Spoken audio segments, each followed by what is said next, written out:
Bonjour, nous sommes aujourd'hui le 21 décembre 2022 en route vers Noël et il fait un soleil magnifique. Si vous êtes là, c'est le signe que votre cœur est ouvert à la visite de Jésus et de Marie, de Jésus, parole du Père, comme c'est le cas de Marie et Élisabeth. Ensemble, nous allons regarder comment Marie et Élisabeth ont su écouter et reconnaître les visites de Dieu. Écoutons la parole, la belle parole d'Évangile qui nous est proposée aujourd'hui en Saint Luc 1:39. Tu es parole de vie, tu es la source d'amour, oh Jésus-Christ, mon bon pasteur. Alléluia, alléluia.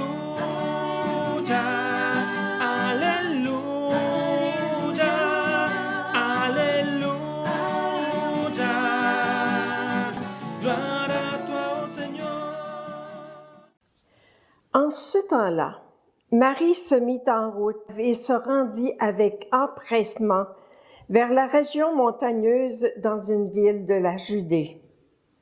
Elle entra dans la maison de Zacharie et salua Élisabeth. Or, quand Élisabeth entendit la salutation de Marie, l'enfant a tressailli en elle. Alors Élisabeth fut remplie d'Esprit Saint et s'écria d'une voix forte, « Tu es bénie entre toutes les femmes, et le fruit de tes entrailles est béni. D'où m'est-il donné que la mère de mon Seigneur vienne jusqu'à moi? Car lorsque tes paroles de salutation sont parvenues à mes oreilles, l'enfant a tressailli d'allégresse en moi. Heureuse celle qui a cru à l'accomplissement des paroles qui lui furent dites de la part du Seigneur. Acclamons cette parole de Dieu. Alléluia, alléluia, alléluia, alléluia. Gloire à toi, ô Seigneur. Quand un événement important nous arrive et que les émotions débordent, nous nous empressons souvent d'en parler, n'est-ce pas? Pour ce qui est de Marie, c'est le contraire. Elle ne s'est pas empressée de parler de ce qui lui arrivait. Elle n'a prononcé que quelques mots, « Que tout soit fait selon ta parole ». Marie, séduite par la parole, son attitude première a été de faire le saut au plus profond d'elle-même. Elle est en admiration devant Dieu qui l'a créée et qui maintenant se fait chair en elle. On peut dire que Marie est entrée dans la parole, qu'elle la garde, conserve, médite dans son cœur. Ainsi, porteuse de Dieu, elle devient missionnaire de la parole qui l'habite, bien sûr, pour ensuite la donner au monde, elle qui s'est fait la servante du Seigneur.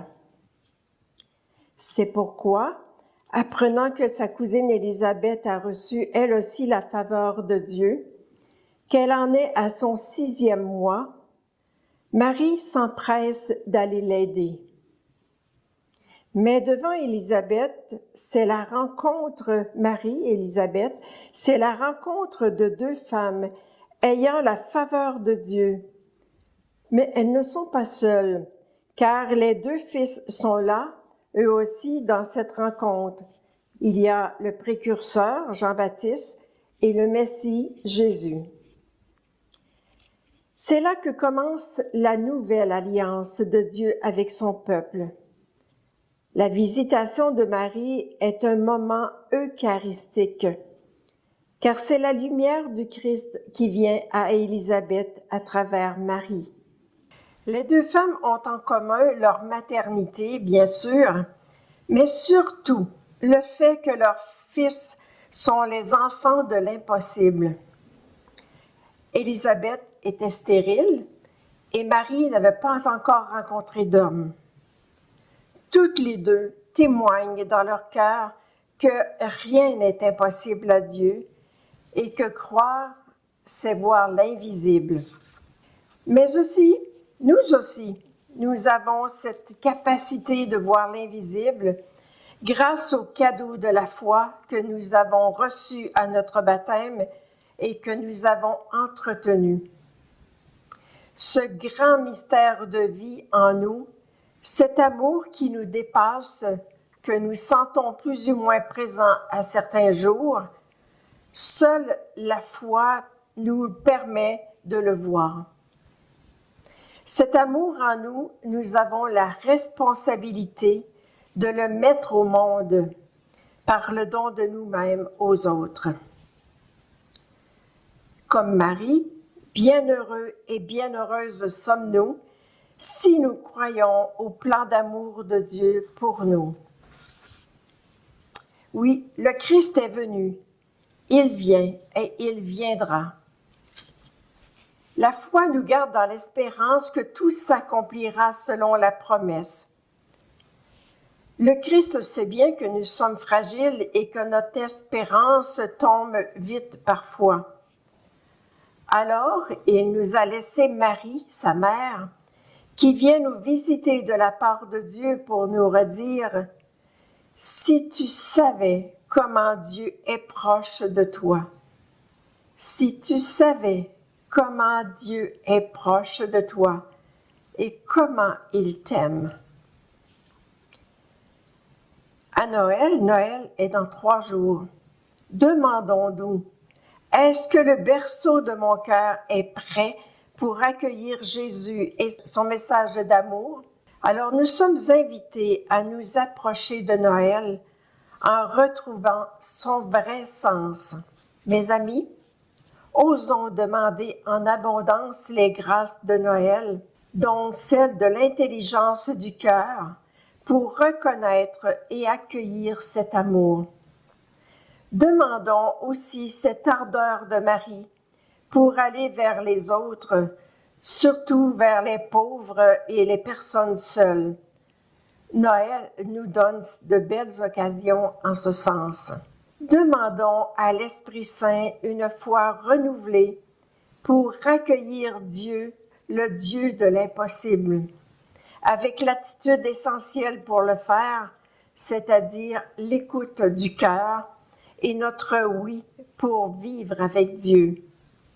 Sans quoi, c'est impossible de vivre cette relation avec Dieu, ni même de contempler son œuvre dans notre histoire à la manière de Marie.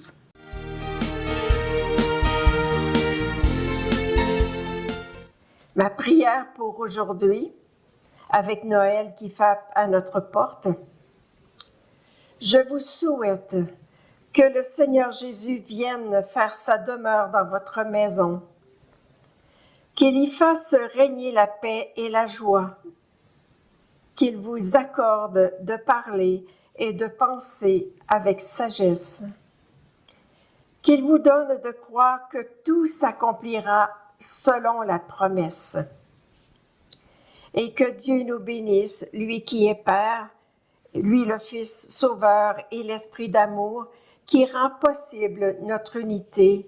Amen. En attendant notre prochaine rencontre, je vous souhaite un très saint et joyeux Noël et une année à la couleur de sérénité, d'amour, de partage pour un monde plus humain. Joyeuses fêtes!